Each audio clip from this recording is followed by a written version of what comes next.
À la communauté d'études quotidiennes de la Bible, la méditation des jeunes a pour titre La sagesse de l'épervier.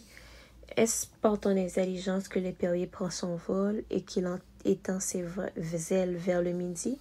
Job 39, verset 26. Un matin d'automne, un ornithologue est monté à la cime d'une montagne pour observer la migration des éperviers.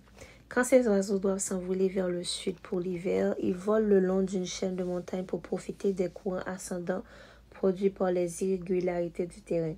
Au crépuscule, ils descendent par les vallées et les coteaux des montagnes pour passer la nuit dans les arbres et les buissons.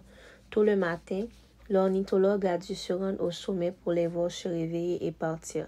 Il les aperçut ici et là, tandis qu'ils montaient toujours plus haut, tournant en rond les ailes déployées.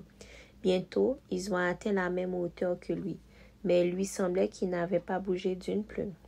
Il les voyait maintenant parfaitement. Enfin, ils ont pris la direction du sud.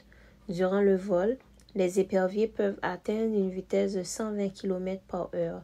En contemplant cette scène merveilleuse, l'ornithologue s'est mis à méditer. Ces éperviers étaient totalement dépendants du soutien qu'ils recevaient de l'air. Ils démontraient leur foi en l'air en tendant leurs ailes pour recevoir toute sa puissance de soutien. Mais supposons qu'un de ces éperviers se dise « Garder mes ailes déployées aussi longtemps m'est très difficile. Elles pourraient avoir des crampes.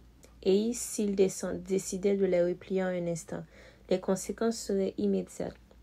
S'il ne changeait pas d'avis, il perdait la vie en s'écrasant au sol. Dieu ne nous abandonne jamais. C'est nous qui plions les ailes de notre foi et commençons à tomber.